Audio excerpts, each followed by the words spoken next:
Well, it's kind of exciting this morning because this is our second to last message in our journey through 2 Timothy, and I hope you've been enjoying this journey through this incredible letter. This is a New Testament letter written by the Apostle Paul, and it's written to what he refers to as a son in the faith, which is Timothy, who is his protege, but he's also a young pastor in the church of Ephesus. And Paul, in writing to Timothy, is encouraging him. And so this is an encouraging letter, encouraging Timothy to remain faithful to God and his ministry, and most of all, remain faithful to the message of the gospel, especially in the world in which Timothy lived, because it's a world that lived in opposition of this message of the gospel and lived against all of that, and where evil was increasing. And so many oppose that message. In fact, that's a world much like ours, isn't it, today? So that's why Paul's message to Timothy is a message for us as well, and can be encouragement for us as we live for Jesus today in our world today. And Timothy's important because, in addition to all that, it's kind of Paul's last words. He's writing to Timothy right before his death, and he knows it.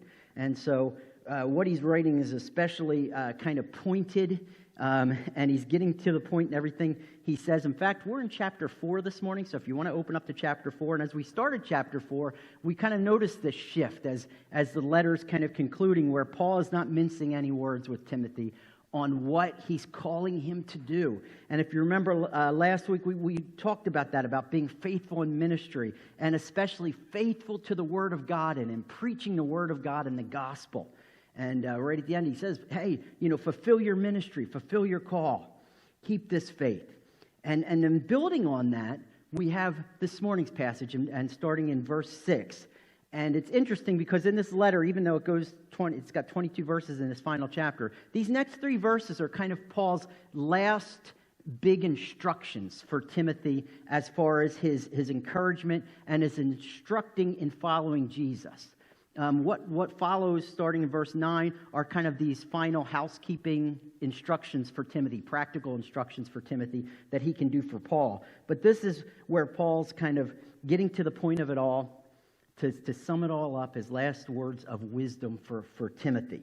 So that's what we're going to look at this morning, starting in verse 6. So let's read through it, and then we'll talk a little bit about what Paul's really getting at here, especially as it pertains to being faithful. So verse 6, Paul says, "For I am already being poured out as a drink offering, and the time of my departure has come. I have fought the good fight, I have finished the race, I have kept the faith. Henceforth there is laid up for me the crown of righteousness, which the Lord, the righteous judge, will award to me on that day. And not only to me, but also to all who have loved his appearing." All right, I just want to, as we read that, I want to set the stage again of some of the background and the context with what Paul is writing. He is writing these words to Timothy from prison in Rome. Paul is in prison. In fact, the prison that Paul is in is no ordinary prison. Maybe we think of prison and what it could be, what it's like in our world today. I want you to think of the worst prison you could possibly think of, and then think worse. Because this is where Paul is. He's at a prison, and it's called the Mamertine prison in Rome, which is the worst. His prison cell really isn't a prison cell, it's a dungeon. In fact, where he is, it's dark, it's cold, it's wet. There's no windows in this small little confined space. In fact, you know what? There's no door. What he's in this prison is like a pit. And the way you would get anyone into or out of the cell would be to take a manhole cover off and drop a rope down. And that's how he would get his food. So this is where Paul is, in this utter darkness and sitting in his own filth and all of this. It's a horrible situation, right? And he's sitting there. Nero had already tried him. He'd already been tried and convicted for sharing Jesus. In fact, he's been given a death sentence. He's going to be beheaded. And he's just waiting now for this sentence to be carried out. So everything's all kind of completed, and he's waiting for this to be carried out. So it's not great. On top of this, As we saw earlier in the letter Paul mentions to Timothy, many of the people who were closest to Paul have abandoned him. So nobody's there by his side, nobody's there to helping him. And not only that, but many of these people that Paul administered to over the years were falling away from their faith, and they were starting to follow false teachers. So Paul had been laboring for the gospel, right? And pouring his whole life into serving God and to seeing a difference be made for 25 years or more, and now he's facing his death alone. And I don't know about you, but when we paint that picture, that should be a cause for great despair right now, shouldn't it? It should be a time where you're just like, I'm done. I just give up, right? And great despair on Paul's part. Yet, as we look at this passage, that isn't the climate of this passage, really. It's not the thrust of this passage. Despite his circumstance, despite the suffering, far from being sad or depressing, and this kind of final goodbye, Paul is the opposite. He's kind of filled with joy. He's and hope and almost excitement in his words that he's writing to Timothy. In fact, we need to understand that as we look at these words so that we can understand what Paul's really talking about enduring in his faith, basically. Or what he's talking about in this passage is finishing well. Finishing well in his faith. In fact, the key to finishing well, as we see in this passage, and what I want you to kind of look at in this passage, it's not about Paul's physical strength and about being able to endure all this hardship and all this toughness. The key to him finishing well is a mindset. In fact, a good mindset can lead us beyond what our body thinks it can take. Do you know that? And you've heard people say that before. I know, in high school, Becky was running cross country and things like that, and I would always tell her about that. The most important thing is to finish a race well, and you should be totally spent at the end of the race, but you can go a lot harder than you think you can go. Because, and I would watch Becky race, and she always got off to a good start, and then she'd kind of fade towards the end, and people would be passing her, and she'd cross the finish line, and she'd be like, whew, I did my best. And I said, I think you can do more. I said, Becky, I watched some of these girls who finished ahead of you, and some of them just collapse on the ground after they're done. Some of them even throw up, or some of them can't breathe, and some of them are like crying when they finish a race. Beck, I haven't seen that out of you yet, so I know you haven't given all. There's more in there, and you got to wrap your mind about that. And it was her sophomore year of high school, and she's really trying to do that, and she's in one of her big races towards the end of the season, and she starts the race, and I go to the halfway point, and I'm looking at my watch, and I start seeing some of the real top runners come through. And then I see Becky coming, and I'm like, this can't be right. She must have taken a wrong turn. She's so far ahead of what she usually runs. She's doing all this. So she comes by me. I'm like, Becky, you can do it. Finish well. Finish well. I want to see you finish well, you know? So then I go to about 400 yards before the finish, and they kind of loop around, and I'm kind of waiting there. And I'm looking at my watch, and I'm like, she should be here by now, and she's not there. And I start seeing all these runners that I know were behind her start coming out of the woods. And I'm like, where's Becky? And I don't see her coming. And then finally I see her come out of the woods, and she looks just spent. And she's limping, and she's running as hard as she can. And as she comes by me, I see tears coming down her face. I'm like, yeah, you got it, Becky. Come on, finish. And she's finishing, and as she's finishing, people are still passing her, you know. And she crosses the finish line, and she collapses. And I said, Becky, you finished well. See, you can do so much more than you could ever think you could do. In fact, she had done her best time of the whole season. And it was awesome. And her coach kind of got to Becky afterwards and said, Becky, you're not looking good. And he takes me aside and says, Dad, I think you may want to visit the doctor on the way home. I'm like, what's going on? Okay. So we go to the urgent care, and they do an x-ray of her foot because she was limping. And you know what they found? She had a stress fracture in her foot. She ran the race with a broken foot. In fact, they said it was actually healed over, so she had run races before on the broken foot, and I'm sitting there going, you can go harder! So I'm Dad of the Year there. But the point is, you know what? When she put her mind there, and our mind can take us far beyond what we think we can do. And that goes for enduring hardship as well. You know, and that's what this passage is all about. In fact, I want to kind of give you our key takeaway of the passage, and then we'll talk about, dig deeper into the passage to see how this is the key takeaway. But here's our key takeaway to this passage, what Paul's saying. A strong finish depends as much on our mindset as it does our stamina. A strong finish depends as much on our mindset as it does our stamina or physical strength. And when we're talking about finishing well, we don't just mean, maybe you're starting to get more advanced in years and you're like, all right, I want to finish well in my life. I want to make sure, my last days are productive. And that's important. But also in our own lives. And maybe you're here and you're younger and you're like, I'm not that close yet to the finish line.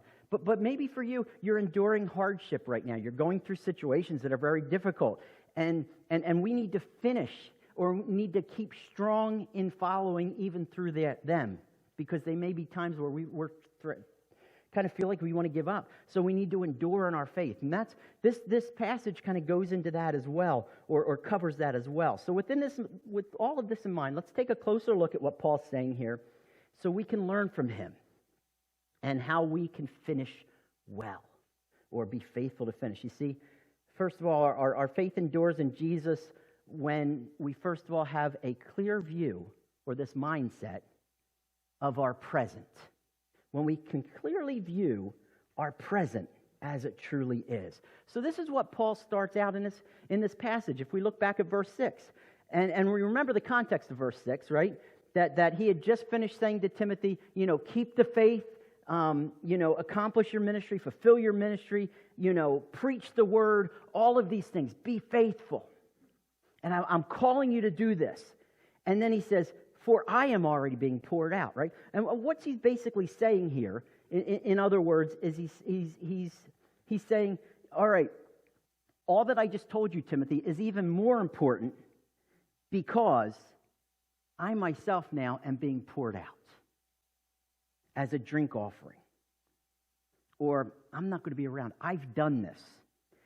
Timothy could remain faithful because Paul had remained faithful. And he's passing this baton, this call that God gave to Timothy, and passing this on to him. And so that's what he's doing here in this verse 6. So it kind of takes this positive set. But even though Paul's fate is sealed, and he's in this horrible place facing death, Paul's at peace.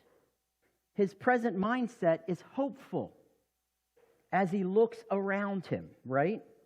Because the work that he had dedicated himself to is going to continue. And it's going to continue through Timothy.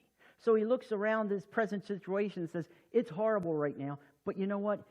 It's still good because the work is going to continue. You see, Paul's mind isn't on his legacy or his comfort, but rather his mind is on the work of the gospel. And that's what he's looking around and saying, all right, is ministry happening here? That is what is presently most important, and that is what's going to continue. So that's kind of what Paul's looking at here. It's not about him. It's not about his own legacy. It's about the ministry. And that's why he can go on, because he knows the ministry is going to go on even beyond him. And he says, so for I am being poured out as a drink offering. And what's he kind of talking about? And this goes all the way back to the times of Moses when Israel's in the desert and God's giving the instructions for worship. And part of that worship was when you get done sacrificing to God and you get done feasting to God, at the end the priests were told to take all the remaining wine and pour it on the altar as an offering to God or dedication to God. And it was called a drink offering. And this was even common in the Roman world when the Romans would feast. And at the end of their feast, they would pour out some of their wine as an offering to their gods. So Paul's kind of looking at this and saying, I'm being poured out, or I am being sacrificed on the altar for God.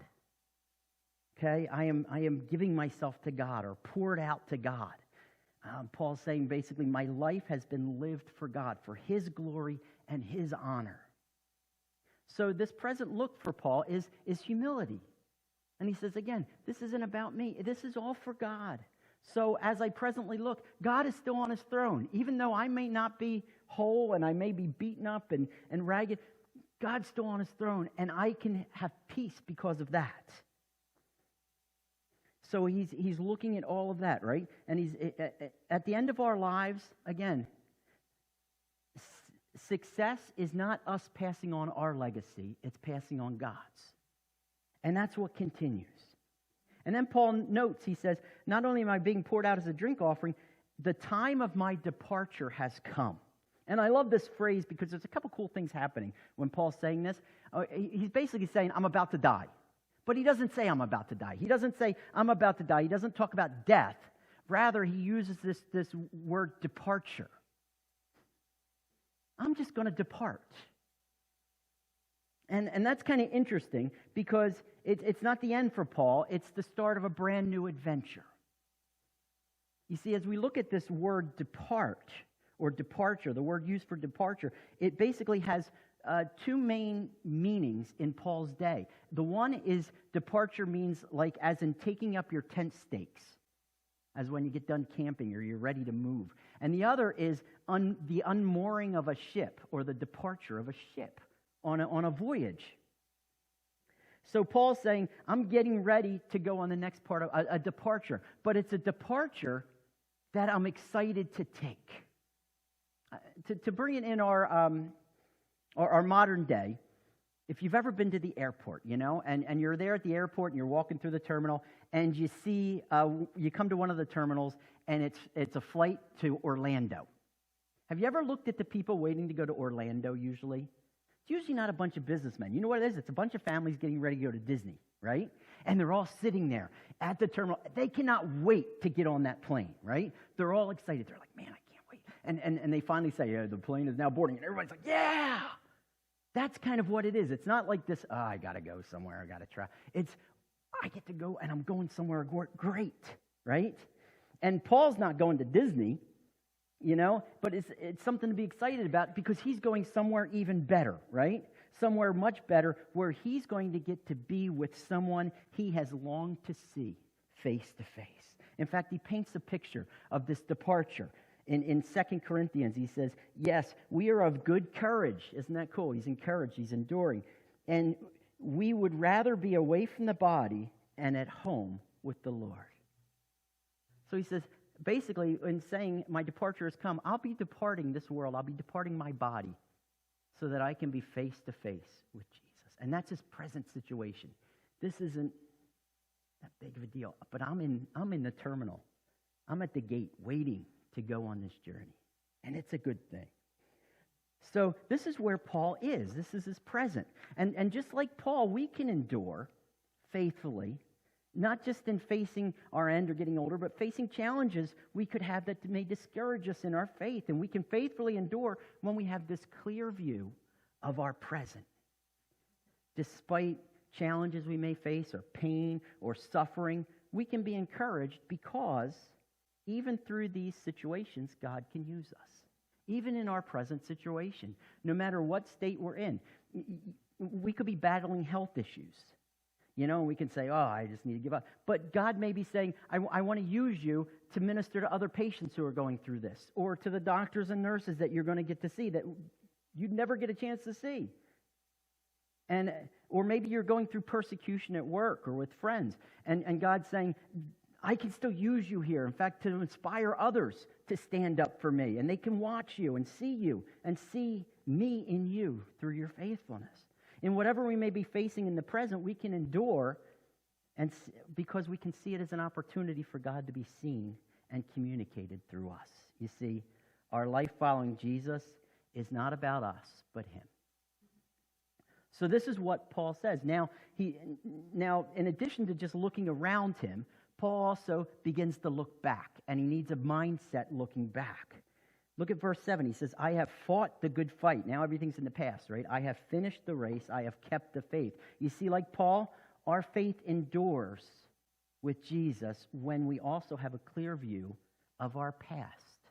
So now Paul's saying, here's how I can have such hope and excitement right now in the midst of all of this junk and horrible things that are going on. I can still be encouraged and endure, is because I'm looking back. Now, Paul wasn't finished. He still had breath in his lungs. He wasn't dead yet, so he had some more time, but it wasn't much. So he's at the point where he can look back and say, as I look back, even up to this point now, I look back and I see that I'm faithfully following, and God has been faithful in keeping me. And he uses a picture that he uses often in many of his other letters, and that's this picture of athletics.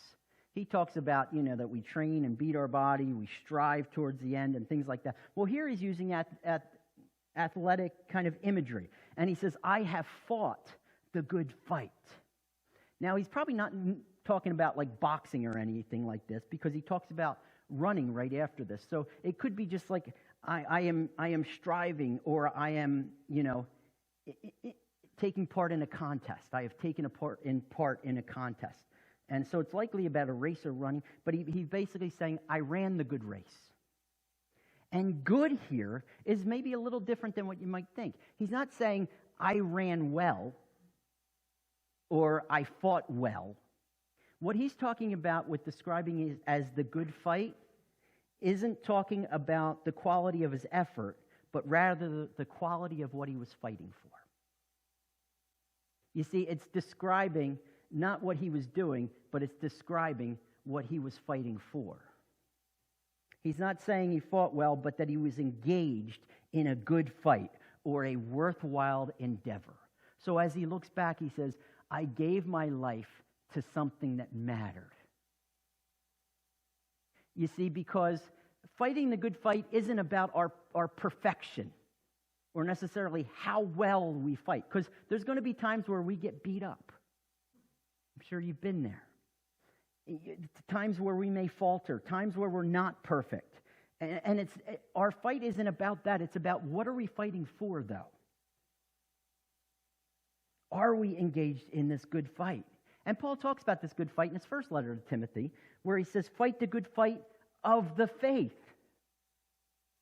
Take hold of the eternal, which you were called, and about which you was made the good confession. So what's he talking about? What is the good fight? It's things of eternal significance, things of eternity, meaning God in the gospel.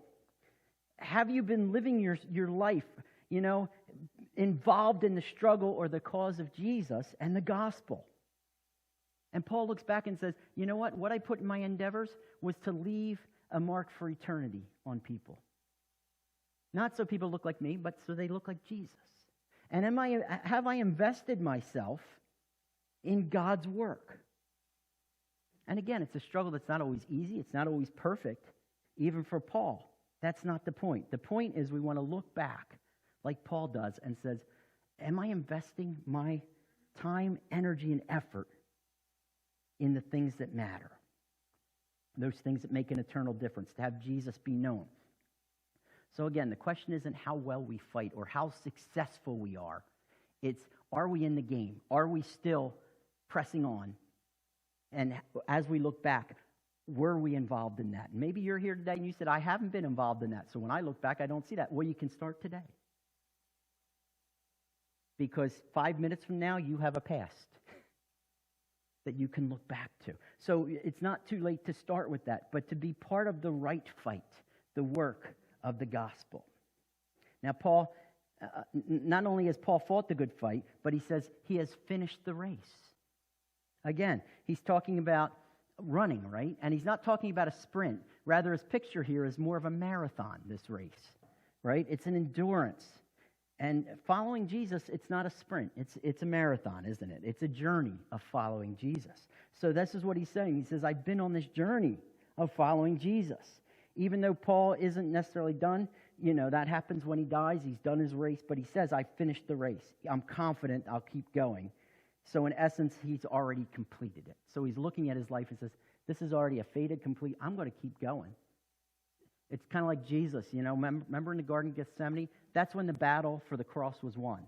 It wasn't won when Jesus was hanging on the cross. That's not when he needed all that strength. Do you know when the battle was won in his mind and in his heart? It was in the Garden of Gethsemane when he prayed, right?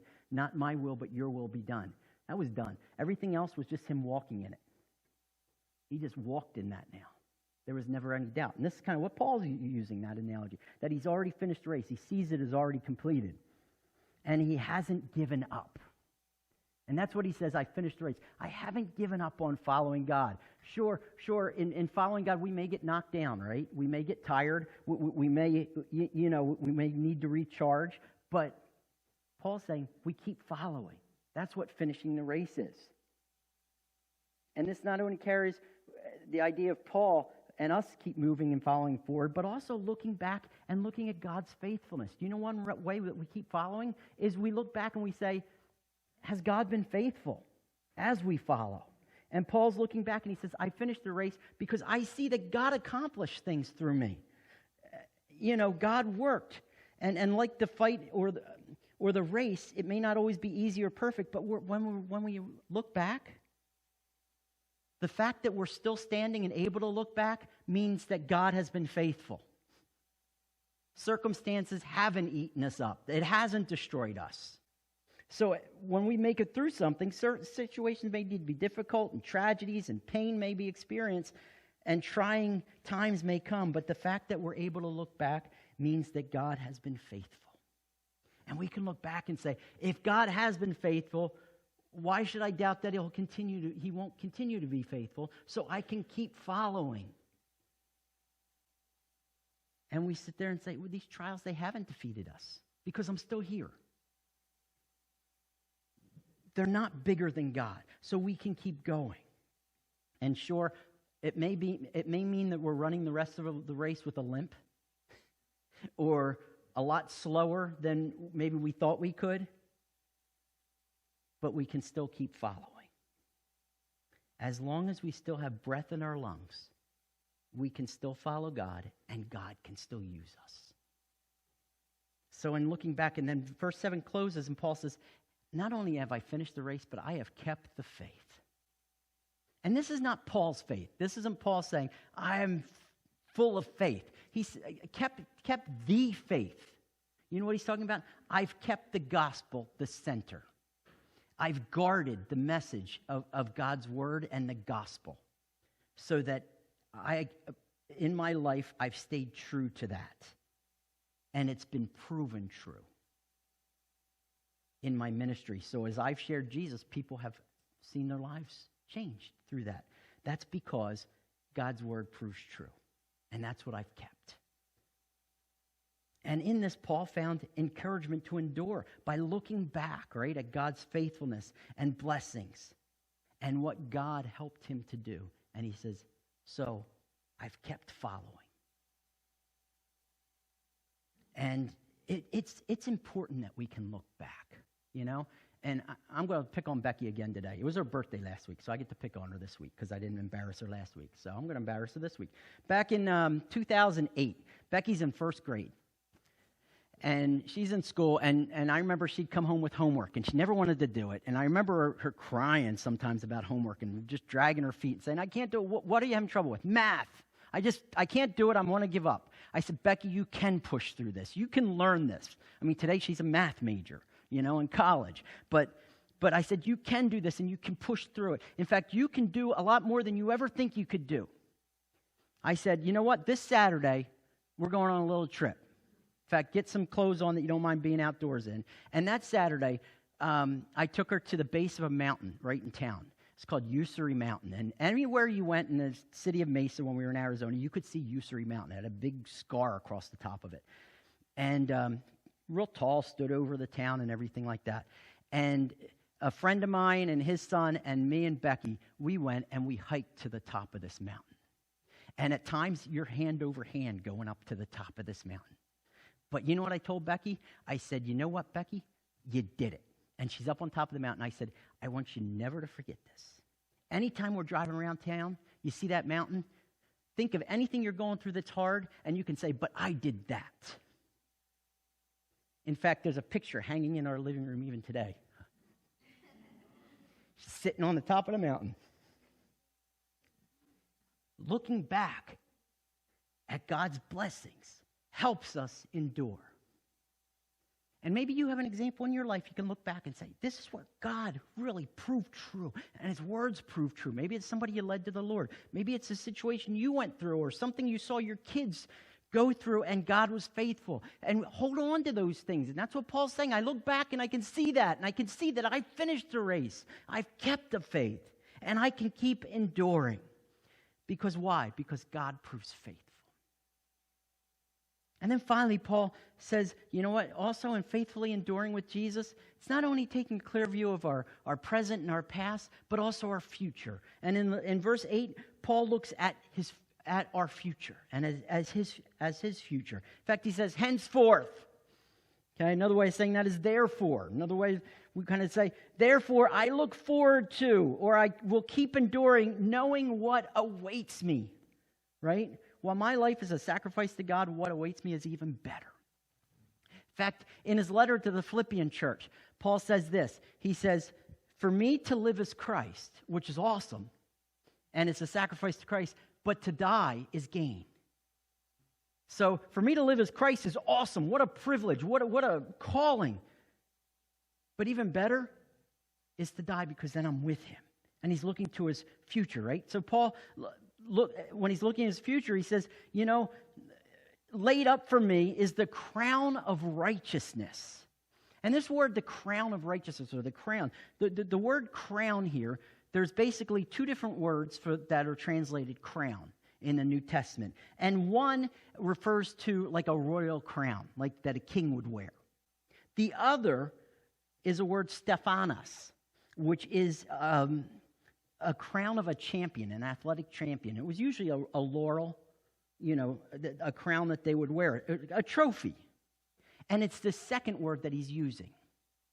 And he's saying, so awaits me is a trophy, an award, a reward of righteousness.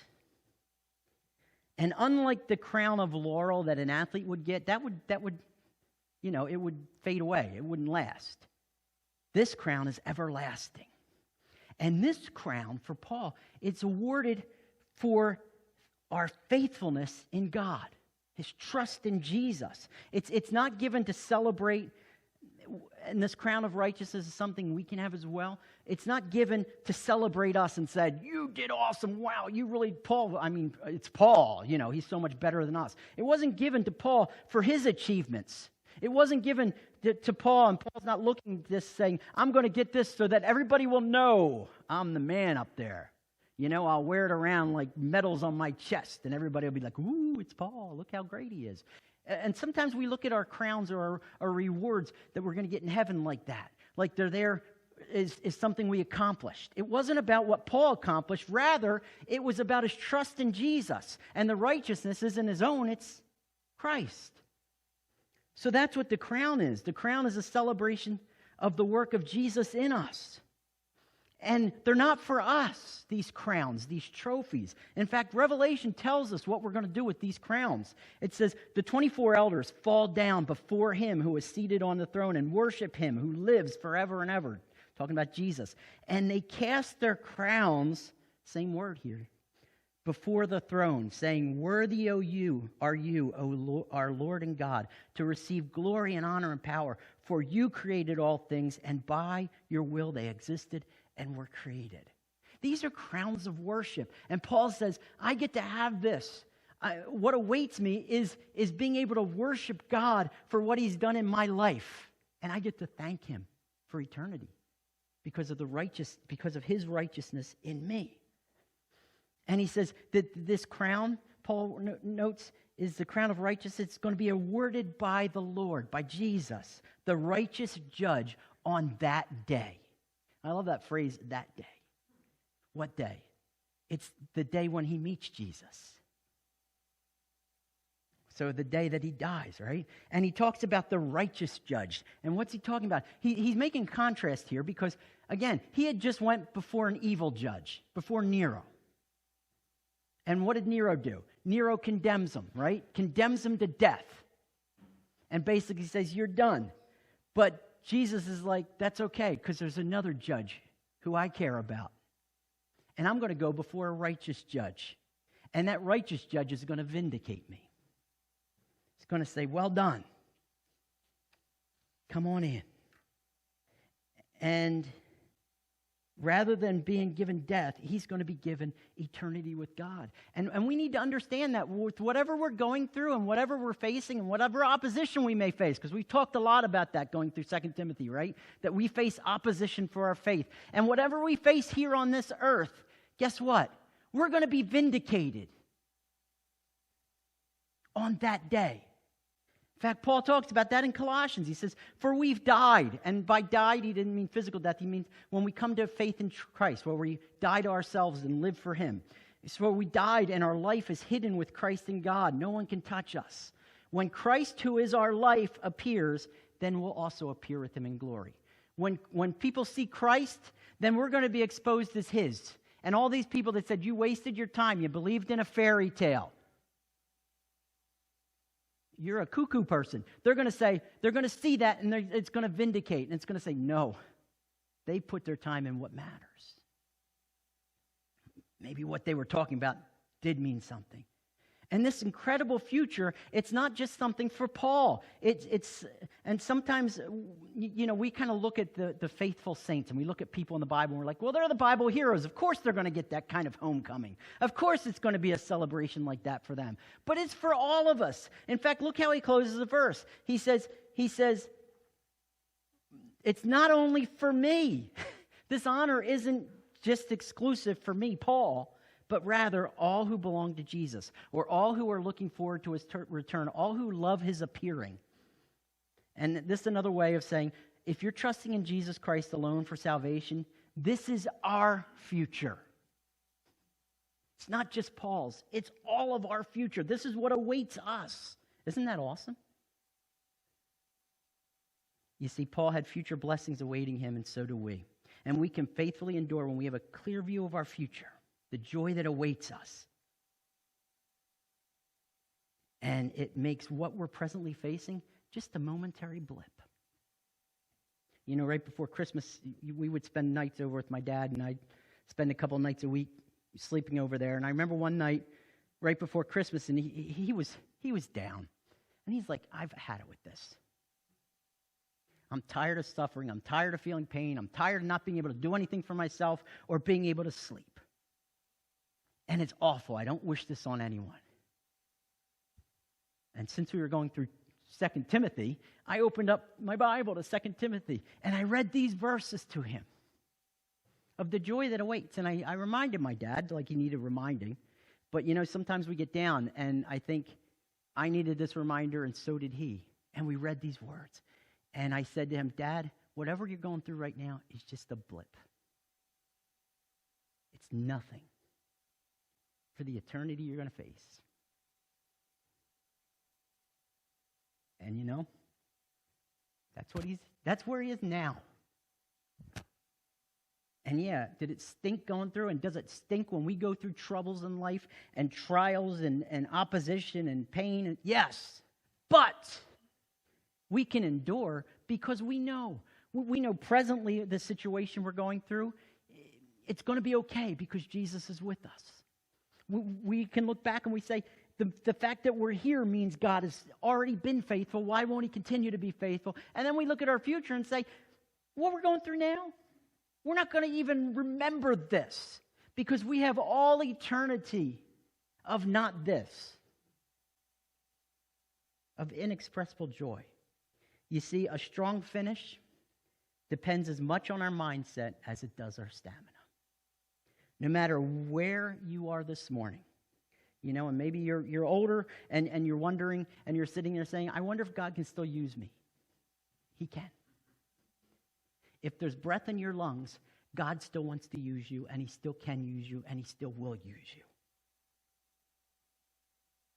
Endure faithfully. Maybe you're here and you're saying, I'm not even halfway through my life. I'm not even a quarter way through my life. First of all, we don't know what tomorrow holds for us, but maybe you're young and you're sitting there saying, I have all this to look ahead, so I have time to think about this. But maybe you're facing trials. Maybe you're facing this kind of opposition. Maybe it's challenges that you're facing, and you just want to give up, and you start to despair, and you start to stress out, and you're tempted to give up. Then we can remember, just as Paul says, God is still with us, and he's still working, and he has been, and he is and will be with you always. So endure faithfully. And again, we endure faithfully for Jesus, whatever we're facing, when we look around, when we look at our present. And then when we look back at our past and God's faithfulness in our lives. And then when we look forward, right? Look ahead to our future, the glorious future that awaits us as followers of Jesus. And this is what Paul's saying. Do we want to endure in this world? Do we want to finish well? If we want to finish well, Paul says, I'm finishing well. Follow my example.